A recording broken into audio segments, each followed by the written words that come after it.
네, 안녕하세요. 구민정 기자. 현현수 기자입니다. 네, 선배 요즘 그냥 뭐만 하면 사실 물가 얘기를 먼저 하게 되는 그쵸. 것 같아요. 워낙 고물가가 심하니까. 선배는 언제 고물가를 좀 체감하세요? 사실 진짜 소비를 할 때 항상 느끼죠. 특히 옷이나 아니면 먹을 거 이런 거 살 때 아무래도 드는 돈이 좀 많이 들어가다 보니까 이게 제가 사고 싶은 것들을 좀 못 사게 되는 그런 상황들이 많이 생기는 것 같아요. 맞아요. 그러니까 확실히 고물가에는 사람들 지갑이 좀 다치기 마련이잖아요. 네. 근데 오히려 이런 불황을 기회 삼아서 고물가에 급성장을 이루는 기업들이 있어요. 바로 어디냐면 중국 이커머스 기업들, 이른바 시커머스 기업들이거든요. 그래서 오늘은 이 시커머스의 무서운 성장세랑 그리고 또 국내 이커머스에 어떤 영향을 미치는지 한번 알아보도록 할게요. 네. 선배는 혹시 중국 이커머스 중에 아는 거 있으세요? 일단 우리나라에도 이미 많이 알려진 알리, 이거는 저도 이제 익히 알고 있고, 네. 또 최근에 또 테무라는 기업도 알게 됐거든요. 맞아요. 그래서 이렇게 크게 두 가지 정도 이렇게 들어본 것 같아요. 그럼 큰 기업 두 개는 알고 계시는 거예요. 중국 이커머스가 지난해부터 진짜 급성장을 했는데 작년에는 기존 해외 직구액 1위를 지켜온 미국을 처음으로 중국이 앞지를 정도로 와. 중국 이커머스 기업들이 굉장한 성장세를 보였어요. 지난해 한 해 동안 그래서 사용자 수가 가장 많이 증가한 앱이 알리. 1위가 알리예요. 371만 명이 증가했고 371만 명이요? 네, 진짜 굉장히 많네요. 많이 신규 유입이 엄청났어요. 그리고 2위는 테무인데 354만 명. 그래서 지금 현재 국내 쇼핑의 월간 실사용자 순위가 알리가 3위, 테무가 5위까지 이야. 급상승했어요. 전체 합쳐서 말씀하시는 거죠? 네네. 쇼핑? 이게 재작년까지만 해도 순위에 있지도 않았던 기업들이었는데 한 해만에 이렇게까지 치고 올라온 거예요. 그리고 또 알리랑 테무 외에도 주목해볼 만한 기업이 패션 플랫폼인 쉬인이 있거든요. 이 쉬인도 올해 1월 기준 221만 명이 신규 가입을 했는데 지난해 1월과 비교하면 4배 이상 증가를 했다고 해요. 진짜 엄청난 속도로 성장하고 있네요, 진짜. 맞아요. 와. 그래서 오늘은 이렇게 알리, 테무, 쉬인 세 기업에 대해서 집중적으로 알아보도록 할게요. 근데 이제 중국 제품이라고 하면 이제 메이드 인 차이나잖아요. 맞아요. 이게 우리나라에서는 이제 메이드 인 차이나라고 하면 되게 뭔가 약간 신뢰성이 좀 부족하다 이런 느낌이 강한데 이런 중국 기업들이 어떻게 우리나라에서 이렇게 자리를 잡고 이렇게 빠른 성장을 이룰 수 있는지 좀 궁금하거든요. 맞아요. 그 편견이 원래 딱 내리에 박혀 있잖아요. 그쵸. 메이드 인 차이나라는 게. 네. 근데 1번은 초저가, 가성비로 밀어붙인 게 있어요. 아무래도 유통망을 간소화해서 이 배송 기간이나 가격 거품 같은 걸 다 걷어내면서 한국 사람들이 막 찾기 시작한 거예요. 역시 물량은 중국. 역시 양으로는 아무도 이길 수 없는 맞아요, 거죠. 진짜. 한번 예를 들어볼게요. 먼저 테무에서 지금 가장 잘 팔리는 제품 중 하나가 미니 청소기거든요. 미니 청소기요? 이 미니 청소기가 아무리 저렴해도 혹시 얼마 정도일 것 같아요? 그러니까 아무래도 청소기다 보니까 이게 전자제품이잖아요. 그래서 네. 아무리 싸다고 해도 한 3만 원에서 5만 원 사이는 할 것 같은데 혹시 그죠? 얼마인가요? 저도 그렇게 생각했는데 네. 11,597원이래요. 11,500. 미니 청소기가. 네. 이건 진짜 밥 한 끼. 그러니까 한 끼 돈 아끼면 청소기를 살 수 있는 와. 거예요. 그래서 사람들이 그냥 품질이 일단 의심돼도 너무 저렴하니까 일단 그냥 한번 사고 근데 보는 진짜 거. 그럴 것 같아요. 네. 왜냐면은 진짜 밥 한 끼 거른다 생각하면은 그냥 맞아요. 소비할 수 있는 그 금액이잖아요, 사실. 네. 그런 식으로 구매자들이 엄청 많아지고 또 예를 하나 더 들어보면 쉬인 같은 경우에는 의류를 평균 14달러 안팎으로 살 수 있거든요. 4달러면은 2만 원 좀 안 되네요. 한 2만 원 좀 네. 안 되는 가격이죠. 근데 비슷한 패스트 패션 브랜드로 분류되는 H&M 같은 경우에는 26달러, 자라는 34달러가 평균이거든요. 네네. 거의 반값에 살 수 있는 거죠. 그러네요. 네, 그래서 이미 H&M이랑 자라의 모기업인 인디텍스의 매출은 지금 넘어선 걸로 예상하고 있어요. 쉬인의 매출이. 뭔가 이게 지금 보면은 진짜 글로벌 기업인 거네요, 사실 진짜. 네. 매출이 그 정도면은. 그리고 굉장히 저렴한 가격으로 그렇게 많이 팔았다는 거죠. 매출이 뛰어넘었다는 맞네요. 거니까. 그러니까. 그리고 두 번째는 든든한 모기업의 지원이 있습니다. 이 알리익스프레스는 알리바바 그룹이 모기업이고 테무는 핀더더가 모기업인데 이 모기업들의 우수한 현금 흐름이 든든한 뒷받침이 돼서 초저가 판매를 계속해 나갈 수가 있는 거예요. 그래서 알리바바의 시총은 지금 1,862억 달러, 우리 돈 249조 원이고, 테무의 모기업 핀더더의 시총은 1,661억 달러, 우리 돈 233조 원이에요. 근데 쿠팡 같은 경우가 시총이 331억 달러거든요. 네. 5배가 넘는 거예요. 와, 진짜 이미 크네요. 모기업의 시총이. 와. 그리고 알리바바랑 핀더 각각 지난해 3분기 영업 마케팅 비용에만 6조 3,600억, 그리고 3조 9,800억 원을 썼대요. 마케팅 비용에만요? 네. 3분기, 한 분기에. 마케팅을 그냥 돈으로 때려 부으니까 와. 쩐의 전술이라고도 사람들이 부르더라고요. 야, 진짜 물량이랑 이렇게 네. 돈까지 해버리면은. 물량이랑 돈으로 승부한다. 이런 거죠. 그래서 미국 슈퍼볼이 미국에서 한 해 가장 큰 광고 대전이잖아요. 맞아. 선배도 보셨다고 했죠. 맞아요. 사실 근데 이제 슈퍼볼 광고 같은 경우는 미국뿐만 아니라 전 세계로 넓혀봐도 거의 뭐 맞아요. 천하제일 세계 광고 대전 약간 이런 느낌이잖아요, 진짜.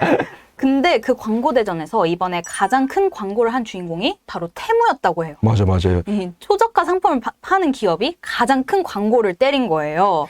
근데 이게 3초에 93억 원이래요, 광고비가. 네. 근데 5번 이상 광고를 송출했다고 하니까 네. 돈을 어마어마하게 쓴 거죠. 제가 듣기로는 이게 이제 슈퍼볼 중간 광고 나오는 거에 하도 이게 많이 나오다 보니까 사람들이 막 진짜 이게 너무 많이 나와서 막 약간 이렇게 비결적으로. 뇌리에 박혀버렸다 막 이런 얘기가 있더라고요.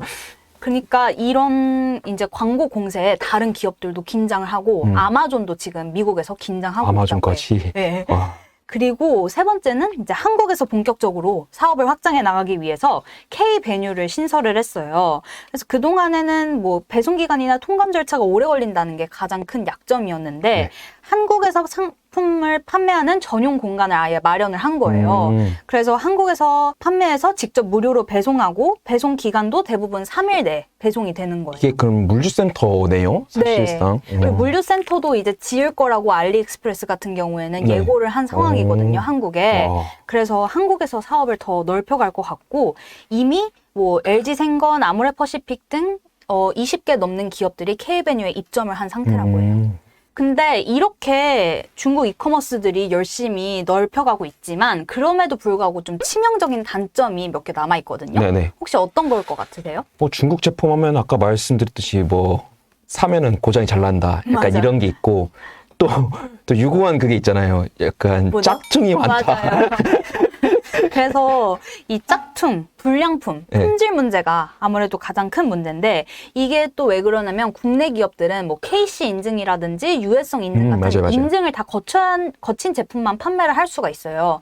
근데 중국계 기업들은 이런 거를 다 그냥 통과해버려요. 이게 해외 기업이라서 그런 거예요? 네. 아. 아직 우리나라의 그런 규제 아래 있지 않아가지고 아. 중국계 기업이다 보니까 그래서 아무래도 그런 한계가 있는데 뭐 네. 무료 배송 반품을 하면서 불만을 최소화해 나가곤 있지만 네. 그래도 궁극적으로는 이런 품질 이슈를 해소를 해야지 좀 네. 진정한 충성 고객들을 많이 끌어모을 수 있지 않나 이런 지적이 계속 나오고 있는 상황이에요. 그럼 이렇게 중국 기업들이 어찌 보면은 우리나라 시장에 좀 파일을 가져가고 있는 상황이잖아요. 네. 그러면 국내 그 이커머스 기업들도 분명히 타격이 있을 것 같은데 지금 좀 어떤 상황인가요? 맞아요. 사실 그게 사람들이 제일 궁금해하는 부분인데 네. 아직까지는 국내 이커머스에는 그렇게까지 뭐 직접적이고 큰 타격은 없다고 지금 보고 있어요. 네. 그럼에도 장기적으로는 분명히 타격을 입을 것이다. 이런 목소리가 많이 나와요. 그러면은 구체적으로 어떤 기업들이 타격을 입게 되고 또 뭐 이득을 볼 수도 있는 거잖아요. 맞아요. 이런 건 어떻게 되나요? 먼저 11번가부터 한번 살펴볼게요. 이제 11번가가 국내 이커머스 점유율 4위 정도를 꾸준히 차지하고 있었는데 최근에 매각이 본격화되고 있거든요. 네. 그런데 이 알리익스프레스의 모기업인 알리바바 그룹이 인수를 검토하고 있다는 얘기가 전해지고 있어요. 그래서 만약에 뭐 알리바바 그룹이 11번가를 인수하게 되면은 어쨌든 4위 이커머스 기업이었으니까 아무래도 국내에서 더 큰 영향력을 갖게 될 거라는 그런 분석이 나와요. 그리고 또 알리익스프레스가 최근에 식품으로의 영역 확장도 추진을 하고 식품까지? 있어요. 네, 그래서 이미 가공식품이랑 신선식품을 판매를 하고 있는 상황이에요. 네. 근데 지금은 뭐 영세한 중소기업들의 식품만 판매를 하고 있지만 현재 동원 F&B나 뭐 삼양식품 풀무원 등 이런 대형 식품사들이 알리익스프레스의 K-메뉴 입점을 검토하고 있는 걸로 알려졌어요.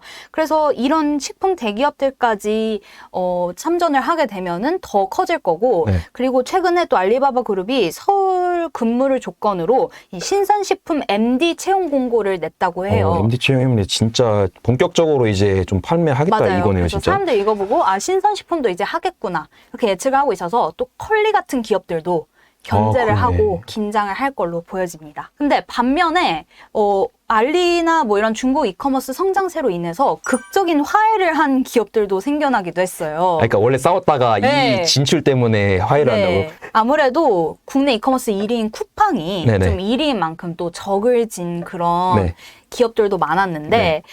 생활용품 기업 크린랩 같은 경우에는 2019년 7월에 이제 납품 갈등 사태 이후에 한동안 납품을 중지했었다가 지난해 8월에 쿠팡이랑 거래를 다시 시작했고 또 올해 1월에는 LG 생활건강이랑 이거 유명한 거잖아요. 네, 그게 좀 큰 거였는데 네. 극적으로 화해를 했어요. 왜냐면 2019년 4월 말에 중지를 했었는데 와, 그게 벌써 이렇게 시간이 지났구나. 네, 시간이 꽤 흐른 올해 1월에 네. 다시 납품을 시작했어요.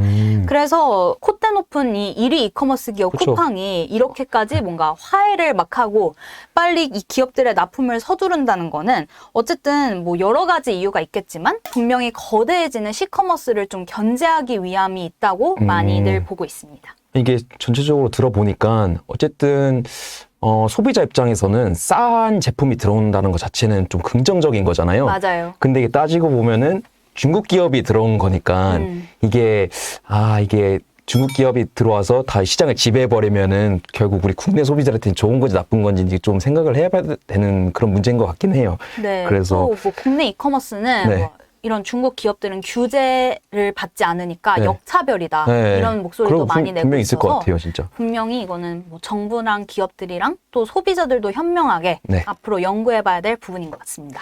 저도 소비자 입장에서 뭐든 싸고 안전하고 좋은 거 봤으면 품질이랑 좋겠습니다. 가격을 다 잘 동시에. 따져야겠죠. 네, 오늘 중국 이커머스 기업들에 대한 얘기 한번 나눠봤는데요. 다음에는 더 유익하고 재밌는 정보로 다시 찾아오도록 하겠습니다. 안녕. 안녕.